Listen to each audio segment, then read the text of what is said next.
আব্দুল্লাহ বিন বাজাদাইন তিনি আপনার নবীজির কলেমা পড়ে নিয়েছে। নবীজির কলেমা পড়ে নেওয়াতে আপনার এই চাচা একদিন বলছে, এ আমার ভাতিজা, শুনছি তুমি নাকি অতএব নবীজির কলেমা পড়েছো, তুমি নাকি নবীকে মেনে নিয়েছো, তুমি নাকি লা ইলাহা ইল্লাল্লাহ পড়েছো। হযরত আব্দুল্লাহ বিন বাজাদাইন তিনি বললেন, হ্যাঁ আমি নবীজির কলেমা পড়েছি। চাচা বললে, ভাতিজা শোন, যদি নবীজির কলেমা পড়িস, মক্কাতে থাকা তো দূরের কথা, আমি তোর পরনের কাপড় পর্যন্ত দেব না, কারণ আমি যা কিছু তোর পরনের কাপড়টা পর্যন্ত আমি তোকে কুরাই করে দিয়েছি। শোন, নবীকে যদি মেনে নিস তাহলে কাপড় পর্যন্ত আমি খুলে নেব। আপনার ওই ব্যক্তি বলল, যদি তুমি আমাকে, অতএব এ আমার চাচা, নবীকে মানার কারণে যদি তুমি আমাকে যে শাস্তি দাও না কেন, আমি সমস্ত কিছু নিয়ে নিতে পারবো, কারণ আমি বিশ্ব নবীকে ভুলতে পারবো না। জোরে বলেন সুবহানাল্লাহ। পৃথিবীর মুমিন মুসলমান মনে করছেন ইসলামটা এমনি এত দূর এসে গিয়েছে, কোরআনটা এমনি এমনি এত দূর এসেছে। না, ইসলাম এত দূর এমনি আসেনি গো, কারণ ইসলাম আনতে গিয়ে মক্কা থেকে নিয়ে মদিনার আপনি ইতিহাস পড়ে দেখুন, মা নিজের বাচ্চাকে তীরের সম্মুখে ঢাল বানিয়ে দিয়েছে। মা নিজের স্বামীকে বলেছে, আমার স্বামী জান, আমার রাসূলুল্লাহকে সাহায্য করতে হবে। নিজের ছেলেকে কুরবান করে দিয়েছে, নিজের আপনার স্বামীকে কুরবান করে দিয়েছে, নিজে আপনার কুরবান হয়ে গিয়েছে। এই ইসলাম এত দূর আনতে গিয়ে, এই কোরআনকে এত দূর পৌঁছাতে গিয়ে কত মা নিজের ছেলেকে আপনার এর তলে ইসলামের জন্য কুরবান করেছে। এমন করে নিজে কুরবানি হয়েছে। বলুন তো, আমরা কিন্তু এই রেস পেতে হয়নি, বাচ্চা কুরবান করতে হয়নি, নিজে কুরবানি হতে হয়নি, আমাদের ছেলেদেরকে পাঠাতে হয়নি। স্বাধীন ইসলাম পেয়েছি, ঘরে বসে কোরআন পেয়েছি, স্বাধীন নামাজ পেয়েছি, ইসলামের কানুনগুলি স্বাধীনভাবে পেয়ে গেছি। এর জন্য আমাদের কিছুই করতে হয় না, শুধুমাত্র একটাই কাজ করতে হয়, এটা অর্থের বিনিময়ে একটুখানি আমাদেরকে সাহায্য সহযোগিতার হাতকে বাড়াতে হয়। ঠিক বলছি না ভুল বলছি? জীবনে কোনোদিন আমার নবীর সাহাবীরা যেমন করে কষ্ট করে নিজের মাল সম্পদ, নিজের জীবন সন্তানকে ব্যয় করেছে ইসলামের জন্য, আপনি আমি পারবো? এই পারবো? আপনি আমি পারবো না। আব্দুল্লাহ বিন বাজাদাইন তিনি আপনার দাঁড়িয়ে গেলেন। চাচা বলছে, শুনে রেখে দে ভাতিজা, যদি মোহাম্মদকে না মানিস জমির ভাগ পাবি না, মোহাম্মদকে যদি ছেড়ে না দিস বাড়ি ঘরে দেব না, মোহাম্মদকে যদি ছেড়ে না দিস তাহলে আমি অতএব কিছুই তোকে দেব না। আপনার তিনি বললে, আমার চাচা, মোহাম্মদকে মানতে গিয়ে বাড়ি ঘরে নেব না, আমি নবীজিকে মানবো, আমি নবীজিকে প্যার করব, নবীজির ধর্মকে আমি ছাড়তে পারবো না। চাচাকে বলল, চাচা, নবীকে পেতে গিয়ে যদি আমার সমস্ত কিছু চলে যায় তবুও চলে যাবে, আমি কখনোই তোমার কাছে কিছুই আবেদন করব না। চাচা বলছে, তাজ্জুব বলে, শোন, তোর পরনে যে কাপড়টা আছে আমি তোর চাচা এটাই কাপড়টাও আমি আমার কিনে দেওয়া, আর তুই বলছিস জমি নেব না, বাড়ি ঘরে নেব না, তোমার কোনো জায়গার ভাগ আমি নেব না, নবীকে মেনে নেব আমি। চাচা বলছে, এ ভাতিজা, যদি নবীকে না ছাড়িস পরনের কাপড় পর্যন্ত খুলে দিতে হবে। আব্দুল্লাহ বিন বাজাদাইন বলছে, চাচা তোমার তো কিছুই নিতে চাইনি, পরনের কাপড়টাও কি দেবে না? বলে, মোহাম্মদকে মানলে তোকে পরনের কাপড়টাও আমি তোকে দেব না। আব্দুল্লাহ বিন বাজাদাইন তিনি আপনার কি করেছিলেন? বলে, আমার চাচা নবীকে মানতে গিয়ে যদি তুমি আমাকে না দাও কোনো যায় আসে না, গায়ের কাপড়টাকে তিনি খুলে আপনার ছুঁড়ে ফেলে দিলেন চাচার সম্মুখে। চাচা বলছে, শোন, ওই যে পরনে যে কাপড়টা আছে এটাও তো আমার ক্রয় করে দেওয়া, নবীকে মানলে এটাও তোকে আমি দেব না। তিনি আপনার লজ্জিত হলেন, লজ্জিত হয়ে বলে, শোনো, নবীকে মানতে গিয়ে অতএব আমার যদি তুমি পরনের কাপড়টাও আমার কাছ থেকে কাড়িয়ে নাও আমি দিতে রাজি আছি, কিন্তু নবী ছাড়তে আমি রাজি নই। জোরে বলেন সুবহানাল্লাহ। দুনিয়ার মুমিন মুসলমান আপনার তার চাচা তার কাছ থেকে ওই পরনের কাপড়টাও কেড়ে নিল। সাহাবী আপনার কি করলেন? পরনের কাপড় যখন কেড়ে নিয়েছে, সাহাবীর লজ্জা স্থানটা দুই হাত দিয়ে ধরে তিনি আপনার যাবার পরে বাড়িতে মা বলে ডাক দিয়েছে। মা দেখছে ছেলের পরনে কোনো কাপড় নাই, ছেলে উলঙ্গ অবস্থায়। মা লজ্জিত হয়ে বললে, আমার ছেলেটা কে করেছে? বলে, মা রাসূলুল্লাহর কলেমা পড়ার জন্য জন্য আমার চাচা আমাকে যে পোশাক কিনে দিয়েছিল ওটাও আমার কাছ থেকে কিনে নিয়েছে, আমি খুলে ফেলে দিয়েছি। কারণ আমি নবীকে জমি জায়গা কিছু নেব না, বাড়ি ঘরে নেব না, বাবার কোনো জমির ভাগ আমি নেব না। আল্লাহর নবী ছাড়া আমি কিছুই চাই না। জোরে বলেন সুবহানাল্লাহ। এ দুনিয়ার মুমিন মুসলমান মনে রাখবেন, পৃথিবীর জমিনে সাহাবীদের মন মানসিকতা, সাহাবীদের উদারতা যদি মুসলমানদের মধ্যে কিঞ্চিত পরিমাণ এসে যায়, বর্তমান মসজিদ বলেন, মাদ্রাসা বলেন, যত ইসলামিক সংস্থাগুলি আছে, ইট দিয়ে সিমেন্ট দিয়ে নয়, ডাইরেক্ট সোনা দিয়ে তৈরি হবে। আল্লাহ পাক যতটা মাল এখন আমাদের হাতে দিয়েছে, ঠিক বলছি না ভুল?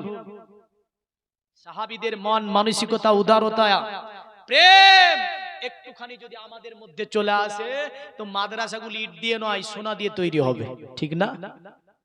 মসজিদগুলি ইট দিয়ে গাঁথবো না, আমরা সোনা দিয়ে ডাইরেক্ট গেঁথে দিয়ে দেবো। এ মুসলমান, এই মুসলমান, তোমার পূর্ববর্তী পুরুষের ইতিহাস দেখো কি ছিল তারা। হ্যাঁ, তো দেখতে পাবে তাদের সমাজে অনুদান কি ছিল। এই যুবক, তোমাদের অবদান কি ইসলাম একটুখানি বেড়ে দেখো। সমস্ত অবদান এই যুবকদের। জোরে বলেন সুবহানাল্লাহ। এই সাহাবী যুবক অবস্থা, মা লজ্জা করে গায়ে ছিল একটা কম্বল, কম্বলটাকে খুলে ছেলের কাছে চালিয়ে দিল। ছেলে ধরে ফেলল, কম্বলটাকে মধ্য থেকে ফেলে দিল। হযরত আব্দুল্লাহ বিন মাজাদাইন তিনি অর্ধেক কম্বল পরে নিলেন, অর্ধেক গায়ের উপর দিয়ে দিলেন। বলছে, মাগো, ওগো মা, এই দেশে আর থাকবো না, কারণ নবী যে দেশে নাই ওই দেশে আমি আর থাকবো না। আমার নবী যেখানে আছে আমি সেখানে চলে যাব। এ মুসলমান সাহাবী, আপনার 420 কিলোমিটার রাস্তা, মক্কা থেকে মদিনার রাস্তা। তবে মনে রাখবেন, তখন পাহাড়ি দেশ, আপনার এমন কোন রাস্তা, আপনার এইরকম বর্তমান এই রাস্তা কিন্তু ছিল না, মরুভূমির রাস্তা। অনেক জননের হিংস্র পশু বিভিন্ন কিছু যে জঙ্গলে থাকে। এই সাহাবী বলছে, না, এই দেশে আমি আর থাকবো না, আমার নবীর দেশে আমি চলে যাব। আরে দয়ার মদিনা, আমার প্রাণের মদিনা, সব ভুলিব কিন্তু তোমার ভুলতে পারি না। আরে ভুলিনি, ভুলবো না, ভুলতে পারি না, সব ভুলিব কিন্তু তোমার ভুলতে পারি না। জোরে বলুন সুবহানাল্লাহ।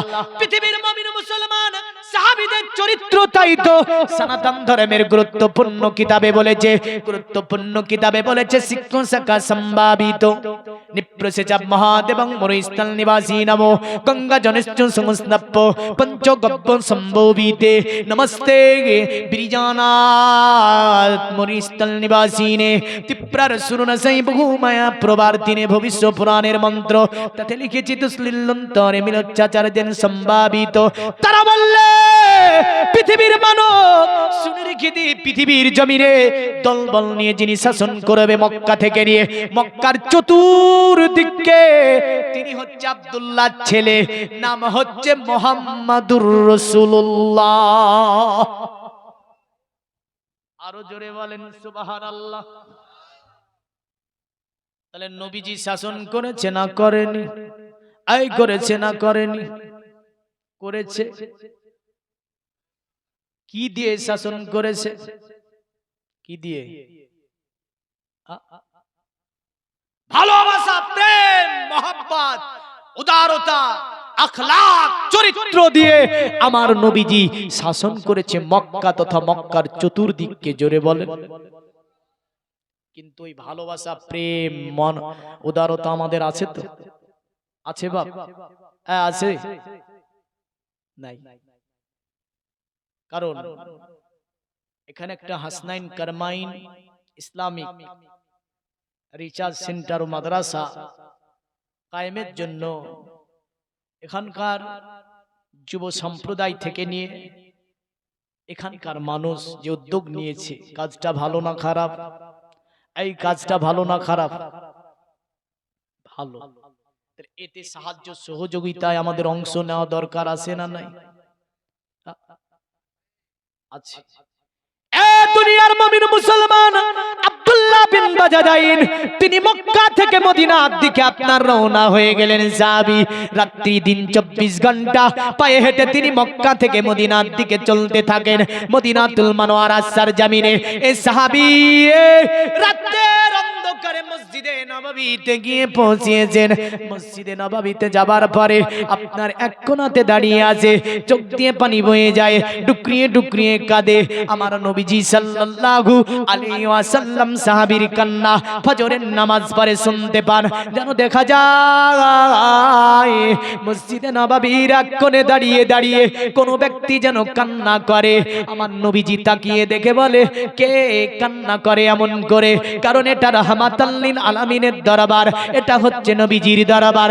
নবীজি আবার দেখেন একজন ব্যক্তি যেন আপনার গায়ে যেন একটি কম্বল চড়ানো আছে, পরনে একটি কম্বল চড়ানো আছে, তিনি যেন আপনার মসজিদের কোনায় দাঁড়িয়ে আছে। আপনার কান্না বয়ে যায়। নবীজি বলে, কে? এসো তুমি আমার কাছে এসে যাও। তিনি আসলেন। আপনার আসার পরে হাত দুটিকে আপনার গুটিয়ে তিনি যেন নিজ দিকে তাকিয়ে অঝরণে চোখ দিয়ে পানি জমে যায়। আমার নবী বলে, সাহাবী বলো কোথা থেকে এসেছো তুমি? বলে মক্কা থেকে। বলে ইয়া রাসূলুল্লাহ আপনার উপরে ঈমান আনার জন্য, দ্বীনে ইসলাম কায়েমতে ইসলাম গ্রহণ করার জন্য বাবা বাচ্চার বিবাহতে আমার বাবার পৈতৃক জমি জায়গা থেকে নিয়ে ভিটা জমি সমস্ত কিছু ছাড়তে হয়েছে। ওগো নবীজি,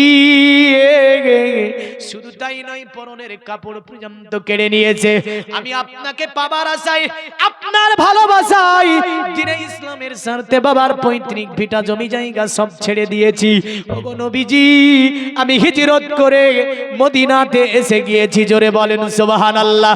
আপনার কাছে পৃথিবীর মুমিন মুসলমান আমার নবীজি তাকে দেখে বলছে, তোমার পোশাকও কাড়িয়ে নিয়েছে। বলে হ্যাঁ।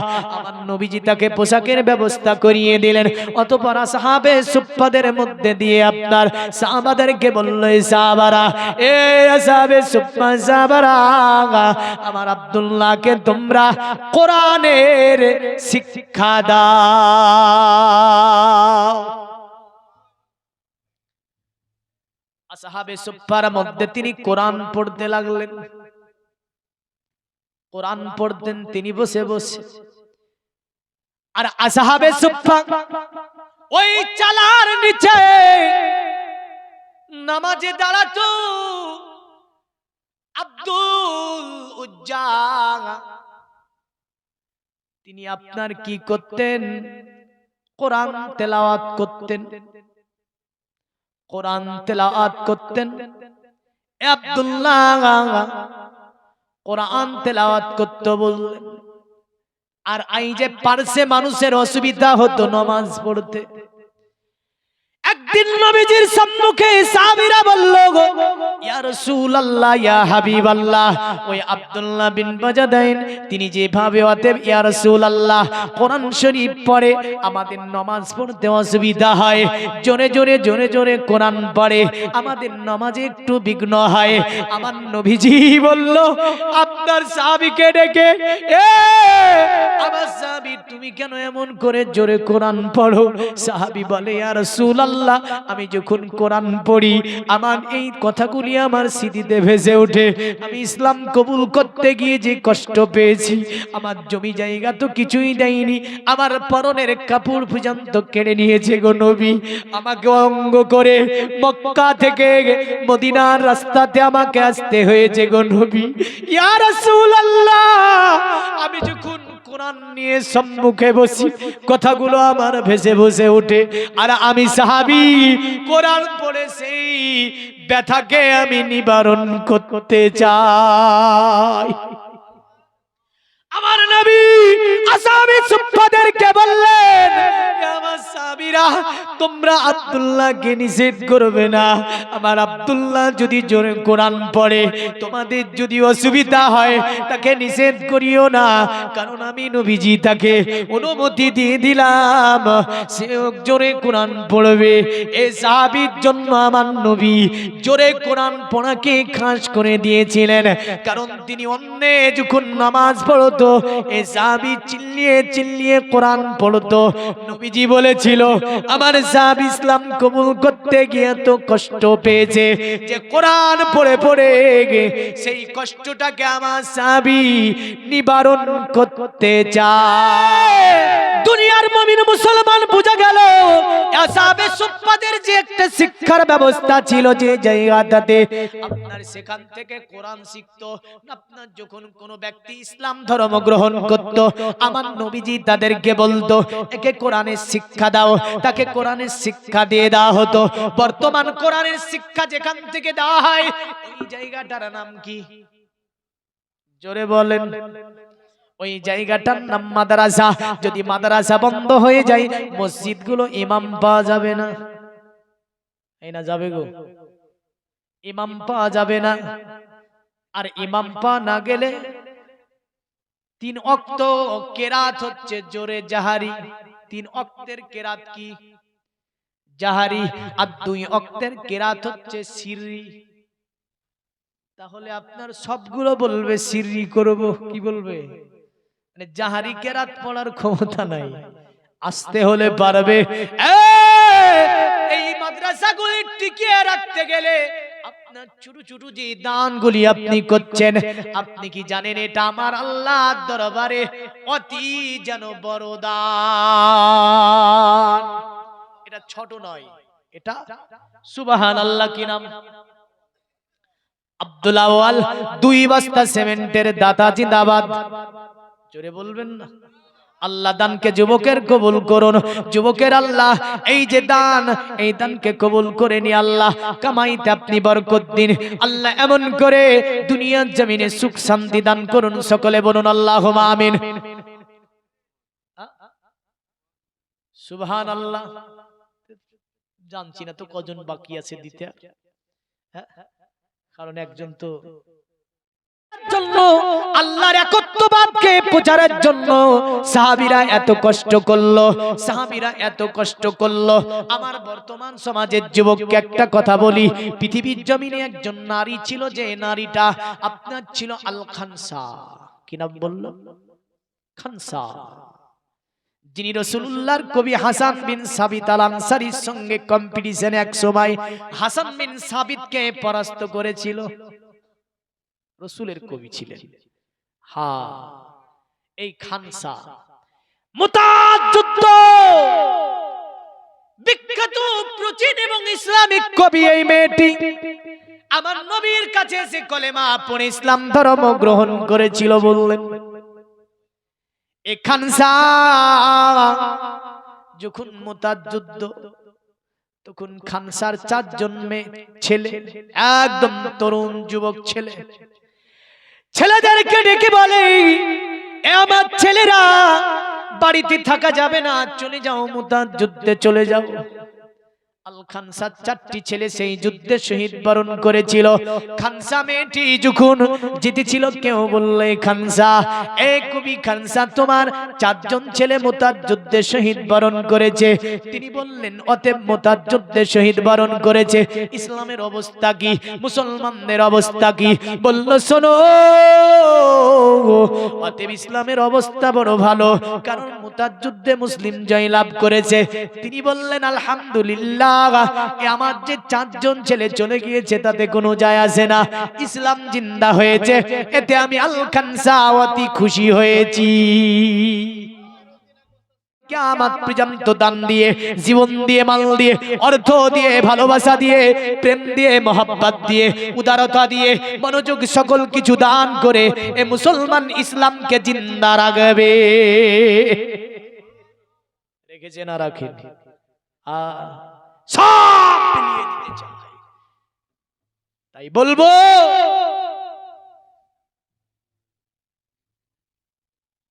আচ্ছা, মুফতি সাহেবের বড় ভাই বলে সাহেবের বড় ভাই সৈয়দ দিতে আসে,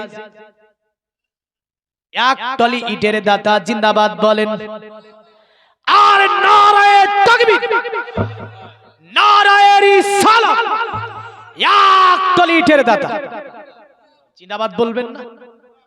সুবহানাল্লাহ সুবহানাল্লাহ। কত বিল্ডিং করেছেন, কত কিছু করেছেন, মার্বেল লাগিয়েছেন, এসি বসিয়েছেন, এমন করে আপনার এয়ার কন্ডিশন থেকে নিয়ে আপনার বহু কিছু মোজাইক থেকে নিয়ে সুবহানাল্লাহ বহু কিছু বাড়ি ঘর, কিন্তু নবীর ঘর মাদ্রাসা যদি এমন চালাগুটি পড়ে থাকে আল্লাহর রাসূল রাজি হবে না, খুশি হবে না গো। তাই বলবে একটুখানি আপনি আমি যদি সামনের দিকে এগিয়ে আসি ইনশাআল্লাহ কোনো অসুবিধা হবে না, আমার নবীর ঘর মাদ্রাসা তৈরি হয়ে যাবে। জোরে বলুন। দুই টলি ইট হয়েছে।